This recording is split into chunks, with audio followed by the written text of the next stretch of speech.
Our first presenter is from Samsung Biologics. They are a 2024 CDMO Leadership Award winner. And in a little bit, that's a big deal, by the way. And in a little bit, I'm going to tell you what that means. Joining us is John Gagliardi. He is a sales director for key account management. And he is joining us now from Samsung Biologics. Welcome, John. Thanks, Barry. Appreciate the intro. Very excited to be here and to cast from New Jersey, close to our headquarters in the U.S. sales office. And yeah, excited to bring you through our capacity and capability updates from the Samsung Biologics standpoint. A poll question here, and let's get into some of the slides. So before I get into a little bit on the capacity and capability, just wanted to do a little bit of background on Samsung as a business, Samsung Biologics in particular, but we're owned by Samsung Group. Many people probably are aware of Samsung Group, electronics and fridges and appliances, but really we started in 1938 and had the starting point of the business was actually noodles. So quite interesting, and I always kind of wonder if folks knew then that they would be a business that thrived in electronics and high technical and finance and also in construction. So as you can see, electronics started in the 1970s. In the 80s, we kind of moved into engineering and construction. That picture that you see on the screen is actually the Burj Khalifa. It's was constructed by Samsung Group and the engineering division. Still to this day, the largest skyscraper in the world. And then in the 90s and 2000s, we got into finance and mobile. And then in 2011, we entered into the healthcare and biotech through Samsung Biologics.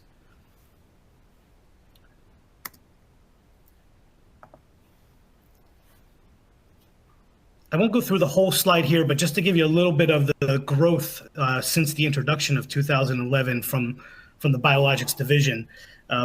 Foundation and the start of the business was in April specifically of 2011, but really our first plant wasn't CGMP ready until 2013, July. So a couple of years later, we started the business, and about every 2 to 3 years, we actually launch a new plant. So we went from plant 1, very small scale, 30,000 liters, into 2016, we went to plant 2, and that was about 154,000 liters, which is made up of more larger scale, 15,000 liter bioreactors, as well as a few 1,000 liters.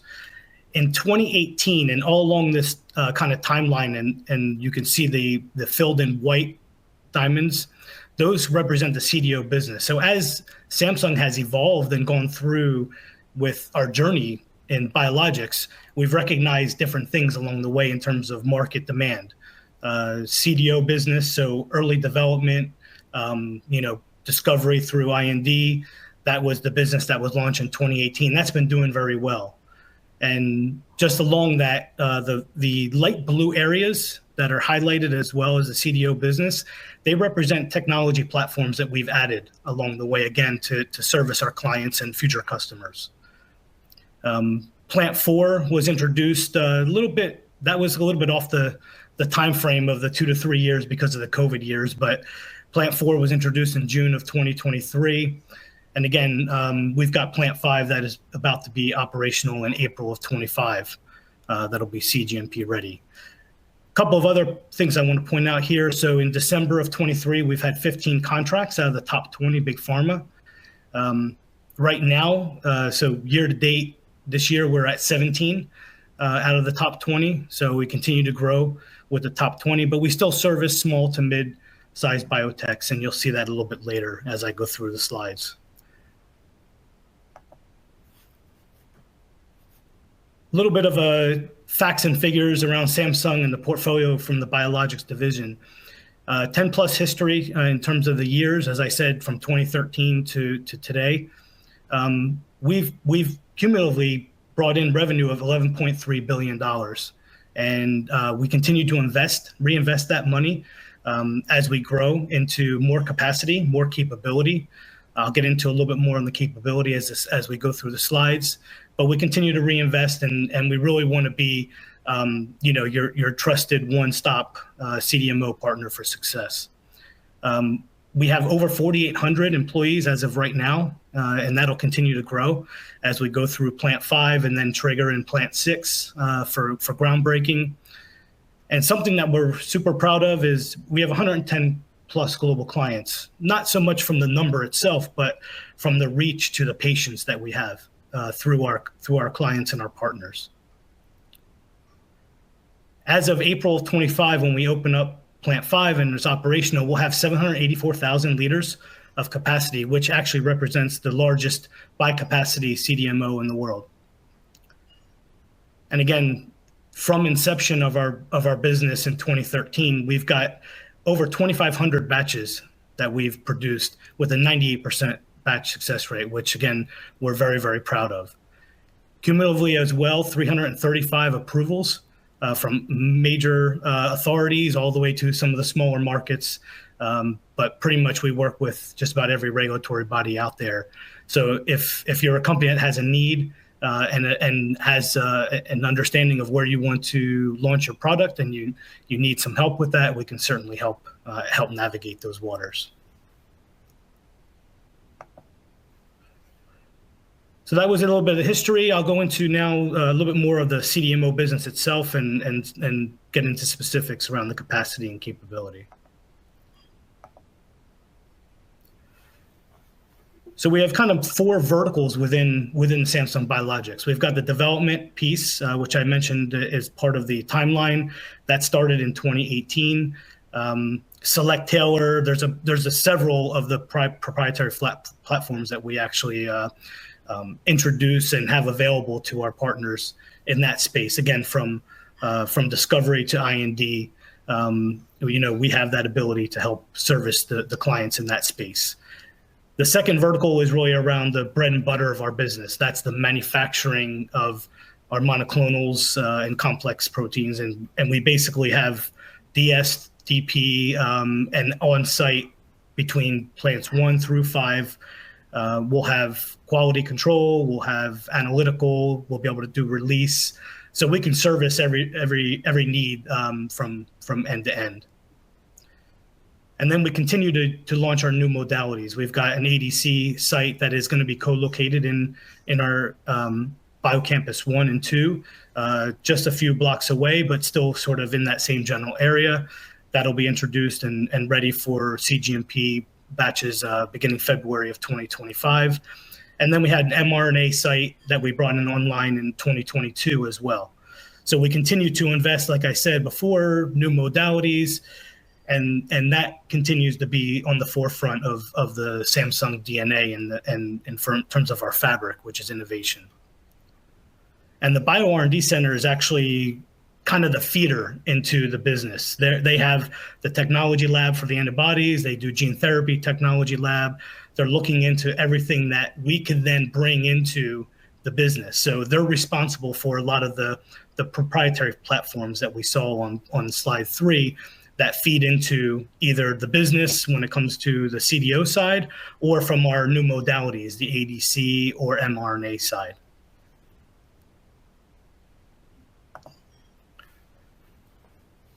And as we go through, I think it'll be important that, and I'd be remiss in not pointing out that we have, we kind of base our business on the 5 pillars here. So capacity, agility, flexibility, efficiency, and innovation. This really helps drive the value and our operational excellence mindset that we have at the site. We have the one site for now in South Korea, and we have 2 biocampuses, and I'll get into a little bit of that in the next couple of slides, but that'll show the real crux of what we're looking at here, which is what is the capability and capacity within those plants. So just a little kind of illustration here. So Biocampus 1 is on the bottom here. It's got 604,000 liters. That's currently what we call plants 1 through 4. Biocampus 2 has been started. We're expected to finish out Biocampus 2 by 2032, but Plant 5 is already in construction and will be ready in up and running in April of 2025 for first CGMP batches. All in all, that'll give us 1,324 liters, 1,000 liters, so 1.324 million liters of capacity. And just to show kind of how the agility and our speed that we've been accustomed to at Samsung, which is probably the best in the industry, I have to say. I don't think I've seen sites built as quickly as we do here, but plant 1, 25 months from kickoff to CGMP ready, and that was on time. And then plants 2, 3, 4, and 5 are all going to be exceeding expectation in terms of their timeline to deliver. And we'll continue that as we go into plant 6, 7, and 8 in the future. Again, 1,324 kiloliters of capacity in total between BioCampus 1 and 2. If you look at the center, it kind of gives the scale. So we've got 10 from 1,000 to 5,000 to 10,000 and 15,000. At this point in time, everything there is accurate to where we are. And if you talk about plant 5, then we talk about 15,000 liter, we'll have 46. So another 36 will come online in the next few years to 5 years, 5 to 7 years time frame.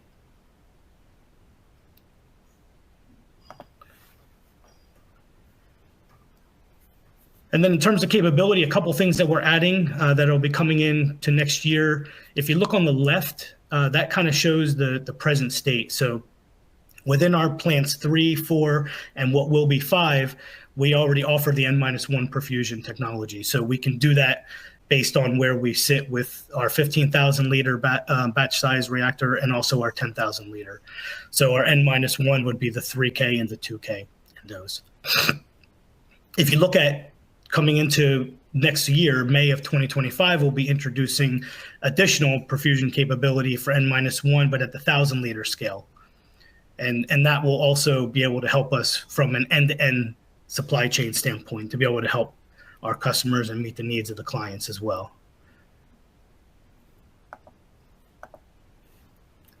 And that's where we see the end-to-end kind of look between the commercial side and the large-scale production. Then we have the small-scale production as well. We'll be able to do in that 1K reactor, and that's going to be positioned in plant 2. The N-1 will have 4 different modes to operate. We can do traditional fed batch, we can do the N-1, we can do N perfusion, and then the continuous manufacturing as well.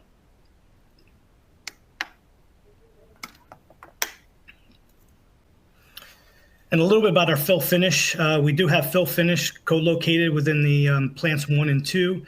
We've got 3 lines currently. We could do liquid or lyophilized. I won't get into too much detail about this, but just to say that we have that capability. Everything is in a RABS, restricted access barriers, but we've got a small line that does clinical and liquid vials, mostly for the smaller scale. But that's going to be in an isolator technology. And we've got quite a few in terms of overall capacity. We could do about 3.5 million vials per year. And going along with the DP side and the fill finish, we've just triggered a business case internally, and we will be able to introduce and start a project for somewhere in September, October 2027. So the second half of 27 for pre-filled syringe introduction. That will have quite a few features to it. We'll have isolator decontamination. It'll have a deep learning system for defect classification, and it'll have 100% IPC weight check as well as double debagging.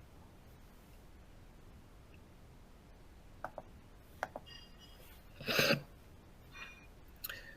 little bit more into the capabilities for it. So it's about 400 units per minute, quite fast. Again, it's got the 100% IPC weight check, integrated isolator, and the detection accuracy for the AI deep learning and completely automated inspection system as part of that.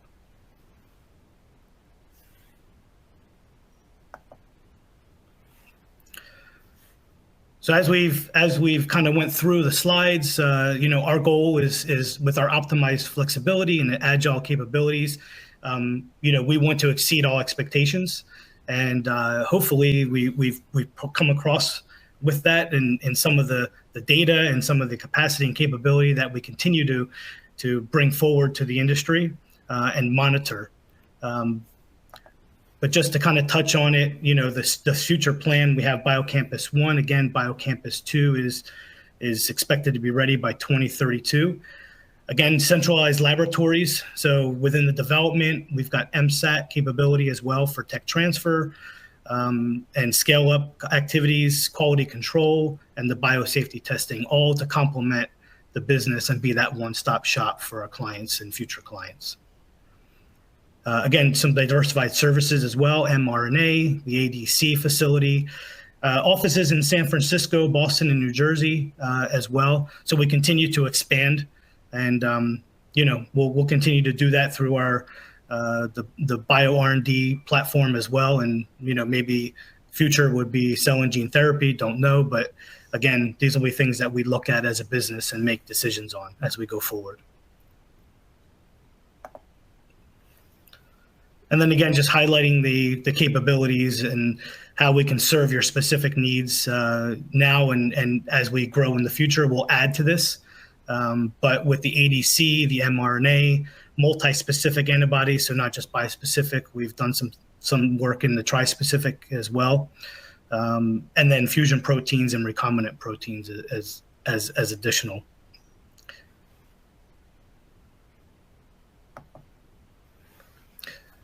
And that was all I had, Perry. Thank you. I just wanted to say, please reach out if there's any questions, and really appreciate the opportunity to present this today. All right. Thank you, John. Can you state again when the pre-filled syringe capability will be ready? Yeah. So right now, the timeline, the critical path is the equipment itself, but we're looking to get it compressed, but second half of 27, sometime September, October is what we're looking at from the timeline right at this moment. And you don't currently have that, correct? That's an added. Yeah, that's an add-on that we've just kind of triggered recently, and we're excited about it. And there was a lot of interest, and we've been kind of waiting on the sales side to have it, and now we do. So it's quite exciting. But yeah, we don't have that capability as of right now. Awesome.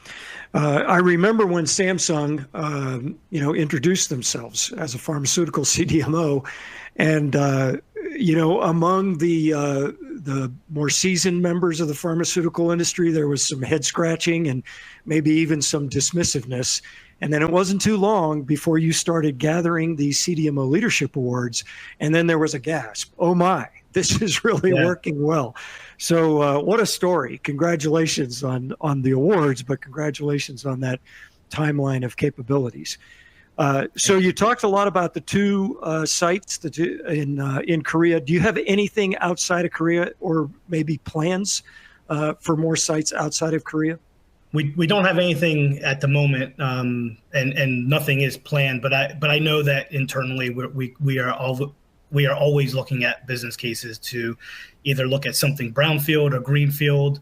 But for now, we can build very quickly, and we've got the footprint, and we've got the model that we build on with plant by plant. As we get from plant 5 to 6 to 7 to 8, we can do it faster than the previous. So for now, maybe not a need, but if there's something that comes up, I'm sure that Samsung would take a look at that. So. Okay, well, that sounds great. John Gagliardi from Samsung Biologics, thank you for being with us, John. Thanks, Perry. Appreciate it.